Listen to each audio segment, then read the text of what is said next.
Madame la Première ministre,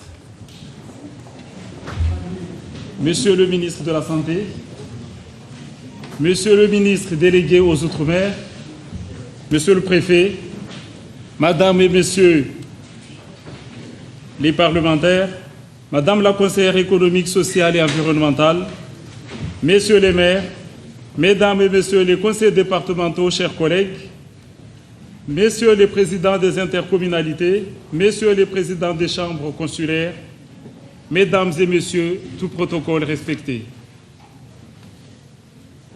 Madame la Première ministre, Karibou Maoré, soyez la bienvenue dans ce lieu symbolique au sein de notre institution, l'hémicycle Younoussa Bamana. Karibou Maoré est la première chose que vous voyez en survolant notre aéroport, car c'est une tradition chez nous, l'accueil sur notre île. Permettez-moi donc de vous exprimer, au nom de tous les Mahorais, notre joie et fierté de vous avoir parmi nous ce jour.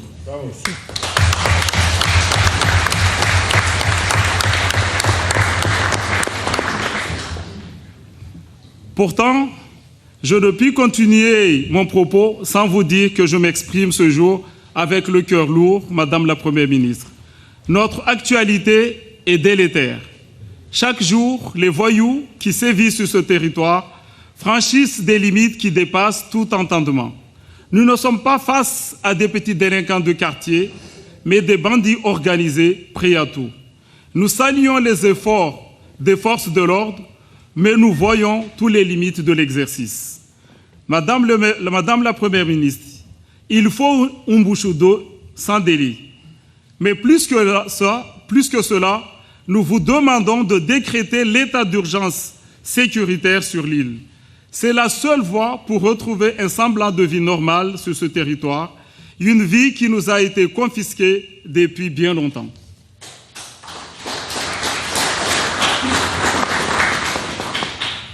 Votre présence ce jour, dans cette période très trouble que nous vivons, est symbole d'espoir. Vous avez entendu notre appel au secours et vous êtes venus. Nous attendons maintenant des actes forts. Nous attendons que la République nous protège.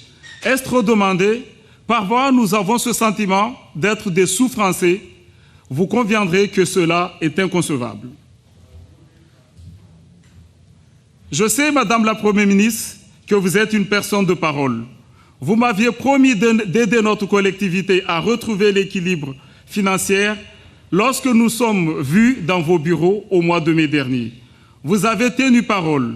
Aujourd'hui, nous sommes ici justement pour signer cette convention cadre qui nous engage dans les conditions négociées ensemble entre nos services pour accompagner notre collectivité à retrouver sa santé financière saine dans la durée.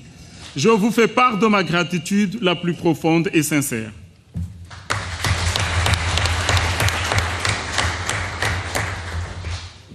Avant de revenir sur cet événement qui nous réunit dans ce lieu, je voudrais vous demander un gage de votre faveur devant tous les Mahorais qui nous écoutent en ce moment et placent en vous beaucoup d'espoir. Aidez-nous à sortir de cette spirale infernale, définitivement. Outre ce problème sécuritaire aigu, vous le savez, Mayotte est le territoire de tous les défis pour la République. Le défi de l'eau, la crise actuelle a réveillé toutes les consciences. Nous remercions l'État de tous les efforts. Sous l'égide du ministre délégué aux Outre-mer, la bataille continue pour ne plus revivre cette situation. Le défi de l'immigration. Nous attendons énormément du projet de loi Asile et Immigration. Aujourd'hui, la corrélation entre immigration et insécurité n'est plus à démontrer. Défi de la justice sociale. Nous attendons un calendrier clair du gouvernement sur l'échéance d'alignement des prestations sociales, des minima sociaux, des retraites, de mise en place de l'aide d'État médicalisée. Le défi pour une éducation de qualité dans des conditions dignes. Nous flirtons aujourd'hui avec l'effondrement du système éducatif malgré tous les efforts. C'est une réalité. Tous ces sujets et tant d'autres sont inscrits dans le SIOM et le projet de loi Mayotte. Nous répondrons présents au rendez-vous que vous nous avez fixé pour travailler en profondeur pour chacun de ces points. Deux objectifs me semblent importants d'être mis en exergue dès le début de nos travaux. La maîtrise de notre démographie afin de nous permettre de planifier de façon pragmatique nos politiques publiques. L'évolution institutionnelle de notre collectivité afin de nous permettre d'exercer toutes nos compétences dans les meilleures conditions et dans le principe de subsidiarité si cher à notre République. Ce dernier point, je peux vous assurer que tous les élus ici présents ont le développement de notre île cheville au corps. Pour notre part, au département, nous nous projetons vers un territoire d'industrie. Nous avons d'ailleurs candidaté auprès de l'ANCT sur ce thème. Nous ne souhaitons pas juste disposer d'un titre, nous mettons les moyens et toute l'énergie selon nos capacités pour la création d'entreprises durables. Nous voulons dépasser le stade de territoire de consommation pour passer le cap de territoire de production. Nous voulons être un territoire engagé dans les énergies renouvelables. Nous voulons être un territoire producteur d'hydrogène vert à partir de l'eau de mer désalinisée. Nous voulons faire de l'économie circulaire une réalité. Nous voulons faire de l'économie bleue une réalité. Nous voulons être le centre d'un bassin économique dans le canal de Mozambique en créant un bien commun avec nos voisins grâce à la coopération régionale. Nous voulons être la tête de pont de la France dans le canal vers l'Afrique de l'Est, permettant ainsi à nos entreprises d'accéder notamment aux projets géants tels que le projet gazier de Mozambique. Comme vous le savez, Madame la Première ministre, nous sommes résolument engagés dans une politique de croissance pour notre île. Cela requiert des infrastructures importantes, tout un écosystème à créer. Nous avons déjà mis en place la première brique. Nous avons créé la DIM. Nous sommes sur la technopole que nous espérons inaugurer prochainement. Nous avons un projet de complexe multilab. Nous avons un projet de campus technologique. Nous avons des projets de zones d'activité économique. Mais nous devons concomitamment avancer vers les infrastructures de base. On doit revoir notre réseau routier. On doit travailler toute notre mobilité sur le territoire. Il faut accentuer le désenclavement de l'île par le numérique. Il faut déployer la fibre optique pour le maritime. Il faut prévoir le 3e quai du port de Longoni. Par l'aérien, nous avons besoin de cette piste longue. Vous vous en êtes certainement rendu compte à l'atterrissage ce matin. Aujourd'hui, Madame la Première ministre, nous venons signer cette convention cadre qui va nous permettre de stabiliser pendant le temps de l'accompagnement les politiques publiques qui sont dans le social, AGPMI et le transport scolaire. C'est une bouffée d'oxygène extraordinaire et je réitère mes vifs remerciements. Je sais que vous êtes sensible à notre demande sur le numérique. J'espère entendre de votre part nous annoncer votre soutien pour le déploiement de la fibre optique à Mayotte. Et surtout, Madame la Première ministre, je formule le souhait que vous reveniez prochainement sur notre département pour signer cette fois-ci une convention cadre à l'instar de ce jour, mais cette fois pour une politique de croissance. Nous ne dirons jamais assez, Mayotte dispose d'atouts pour son développement endogène. Je gage ici que si notre État parvient à régler ce problème de sécurité et d'immigration, en 10 ans, Mayotte contribuera à la richesse nationale. Nous ne voulons plus être un poids dans la République, mais le phare de la France et de l'Europe dans l'océan Indien, dans le canal de Mozambique. Nous avons les hommes et les femmes pour cela. Vive la France! Vive la République, vive Mayotte. Je vous remercie.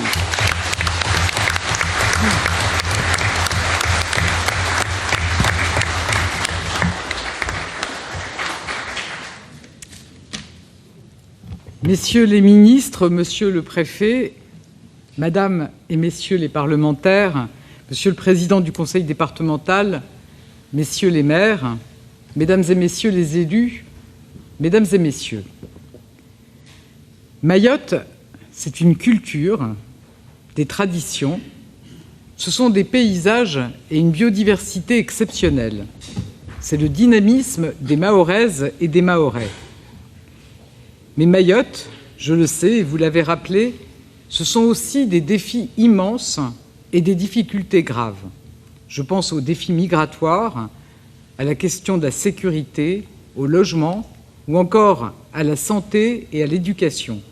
Je pense aussi à la crise de l'eau qui touche fortement les Mahorais. Depuis ce matin, j'ai rencontré des Mahoraises et des Mahorais déterminés. J'ai vu des élus prêts à se battre pour leur territoire. Au cours de tous ces échanges, j'ai également perçu une immense attente envers l'État. Cette attente est légitime. Mayotte, c'est la France, et quand un département français connaît de telles difficultés, il est du devoir de mon gouvernement de se mobiliser pour lui. C'est le sens de ma visite, la première depuis 8 ans d'un Premier ministre à Mayotte. C'est aussi le sens de cette rencontre avec vous toutes et tous, élus mahorais. C'est avec vous que nous construirons l'avenir. Et je tenais à vous remercier, Monsieur le Président, pour votre invitation à intervenir au sein de l'hémicycle de votre conseil départemental. Avec vous, devant vous, je suis venu pour dire que je suis moi aussi convaincu que Mayotte est une terre d'avenir au sein de la communauté nationale. Je sais les défis que vous affrontez au quotidien, je connais vos doutes et vos espoirs, et je vous le dis, vous n'êtes pas seuls, vous pouvez compter sur la République. Mesdames et Messieurs les élus, je salue votre engagement. Autour du Président de la République, avec le ministre de l'Intérieur et des Outre-mer, Gérald Darmanin, avec le ministre délégué chargé des Outre-mer, Philippe Vigier, avec l'ensemble de mon gouvernement, nous sommes avec vous. Je pense d'abord au soutien financier que l'État apporte aux départements. C'est l'objet de la convention que nous signerons dans un instant, pour soutenir l'aide sociale à l'enfance, la protection maternelle et infantile et le transport scolaire. 50 millions d'euros seront versés dès ce mois-ci et 100 millions d'euros en 2024. Sur le transport scolaire, nous augmentons le soutien de l'État pour financer les équipements de sécurité des cars et pour maintenir les effectifs de police et de gendarmerie. Chaque jour, ce sont entre 100 et 300 policiers et gendarmes qui sécurisent les parcours des bus scolaires et les établissements des jeunes Mahorais. Le gouvernement a également décidé d'améliorer le financement du service départemental d'incendie et de secours avec le versement pérenne d'une fraction d'impôt. Par cette décision, nous reconnaissons aussi pleinement le statut de département de Mayotte. Plus largement, nous portons le soutien de l'État à toutes les collectivités de Mayotte à un niveau sans précédent. Nous avons une attention particulière pour les communes les plus en difficulté financièrement. Nous leur proposons un cadre contractuel avec l'État afin de les aider à redresser leurs finances. Enfin, sous l'autorité du Président de la République, nous avons décidé depuis plusieurs années d'un appui renforcé aux investissements. Plus encore que tous les autres départements, Mayotte a besoin d'équipements publics pour continuer à se développer. L'État répond présent avec un effort financier inédit de près de 740 millions d'euros dans le cadre du contrat de convergence et de transformation signé en 2019. Cet effort va s'amplifier dans les prochaines années. Le contrat de convergence et de transformation pour 2024-2027 sera doté de plus de 830 millions d'euros de financement de l'État, dont plus de 520 millions d'euros pour les collèges et les lycées et 70 millions d'euros pour les routes. Toutes ces mesures financières ont un objectif simple, améliorer les services publics, améliorer la vie quotidienne des Mahorais, vous permettre, en tant qu'élus, de pouvoir agir plus et mieux au service de nos concitoyens. Mesdames et Messieurs les élus, ces financements sont nécessaires Mais ils ne sont pas suffisants. Il faut aussi traiter en profondeur les défis auxquels Mayotte fait face. Je pense d'abord à la crise de l'eau. J'étais tout à l'heure auprès des Mahorais lors d'une distribution d'eau et à l'usine de dessalement de Petite Terre. J'ai eu l'occasion de le dire, les mesures d'urgence mises en place sont essentielles. Nous les poursuivrons autant que nécessaire, comme nous maintiendrons le très haut niveau d'engagement de l'État pour les investissements et l'appui en ingénierie au syndicat Les Eaux de Mayotte. Mais je crois que nous devons réfléchir plus largement au sujet de la gouvernance de l'eau. Il ne s'agit certainement pas de se substituer aux élus, mais de définir une gouvernance plus efficace et mieux partagée entre les acteurs, dont l'État, qui finance les investissements. Parmi les défis que nous devons relever ensemble figure aussi la lutte contre l'immigration clandestine. J'ai déjà eu l'occasion de l'évoquer avec certains d'entre vous, notamment avec les parlementaires Estelle Youssoufa, Mansour Kamardine, Saïd Omar Wali et Tani Mohamed Soili. Je sais combien ce sujet vous importe. Je sais combien il préoccupe les habitants de Mayotte. Je veux vous dire qu'avec Gérald Darmanin et tout mon gouvernement, nous portons ce combat fermement. Depuis 5 ans, près de 112 000 personnes ont été éloignées du territoire, dont plus de 22 000 depuis le début de l'année. Pour combattre l'immigration illégale, nous mobilisons des moyens considérables. C'est le sens du plan interministériel Shikandra 2 que nous lancerons en 2024. Nous investirons massivement dans la protection des frontières avec de nouveaux outils de détection et d'interception. Nous augmenterons les capacités de rétention et nous lutterons contre le travail illégal et l'économie souterraine. Parmi les combats de long terme que nous devons mener figure également la lutte contre l'insécurité. Donc, je peux vous assurer, mesdames et messieurs les élus, monsieur le président, que je mesure pleinement à quel point ce sujet est essentiel, primordial, et sans doute la condition nécessaire pour tout le reste. Là aussi, nous prenons des mesures fortes pour les Mahorais. Grâce à l'opération Wambushu, près de 90% des chefs de bande et délinquants identifiés ont été arrêtés. Nous poursuivons, conformément aux annonces du président de la République, 2 nouvelles brigades de gendarmerie verront le jour à Mayotte, dont l'une à Tsingoni dès l'année prochaine. De plus, et à chaque fois que la situation l'exigera, nous continuerons à accorder aux préfets les moyens nécessaires pour maintenir l'ordre républicain. C'est le cas actuellement avec l'arrivée d'un 6e escadron de gendarmerie mobile, de militaires du GIGN, ainsi que d'enquêteurs et de spécialistes supplémentaires pour mettre fin aux troubles inacceptables que nous connaissons depuis quelques jours. L'insécurité entrave gravement le développement de Mayotte. La combattre est essentiel. Mais au-delà de ces combats, nous devons offrir des perspectives et porter une vision positive du développement de Mayotte. Je pense bien sûr à la question de la santé. Je me rendrai tout à l'heure au centre hospitalier de Mayotte avec le ministre Aurélien Rousseau. Nous modernisons profondément le système de santé à Mayotte. Nous développons de nouvelles filières de prise en charge comme la cardiologie ou la neurologie.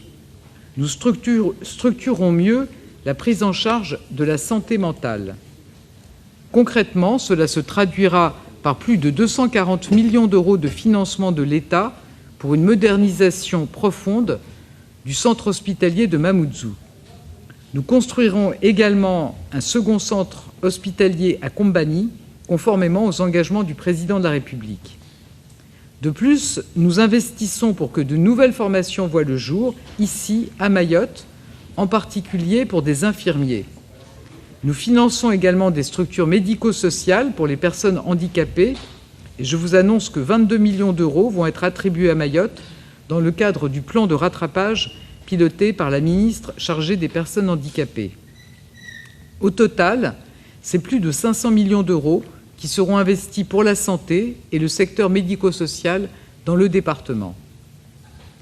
Ces avancées concourent à la convergence sociale entre les Mahorais et le reste de la population française. Je sais l'attente des habitants de Mayotte à ce sujet. Nous avons avancé, notamment dans le cadre de la réforme des retraites. Nous avons prévu une hausse de 150 € par mois des petites retraites. Nous allons poursuivre sur ce chemin. À partir du 1er janvier 2024, par exemple, la complémentaire santé solidaire sera applicable à Mayotte et bénéficiera à 30 000 personnes supplémentaires.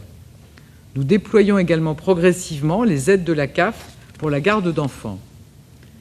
Je souhaite que nous poursuivions la convergence sociale de manière pragmatique en associant l'État, les partenaires sociaux et les élus locaux.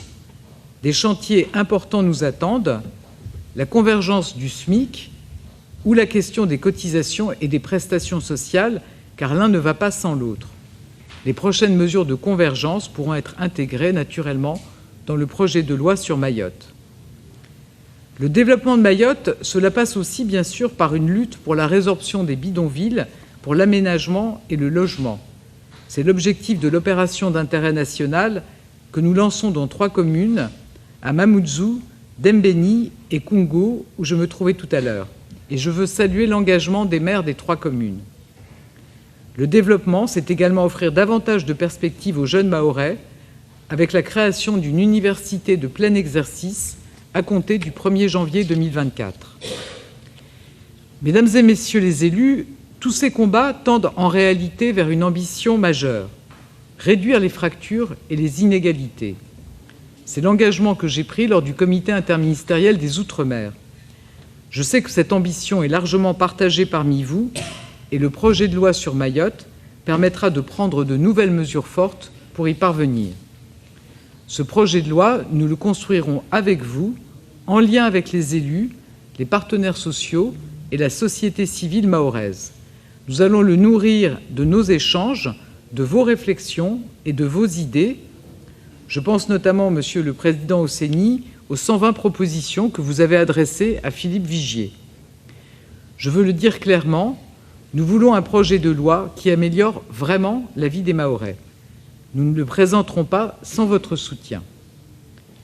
Mesdames et messieurs, les défis qui nous attendent sont immenses et je veux à nouveau dire aux Mahoraises et aux Mahorais que l'État est à leur côté. Sur l'eau, le logement, l'immigration, la sécurité et tant d'autres domaines, vous faites preuve d'une volonté, d'une détermination, d'un courage même qui force le respect. Aujourd'hui, avec vous, nous voulons faire ensemble de Mayotte une terre d'opportunités, de progrès et d'espérance. C'est une partie du destin de la République qui se joue ici et nous devons être ensemble au rendez-vous. Je vous remercie.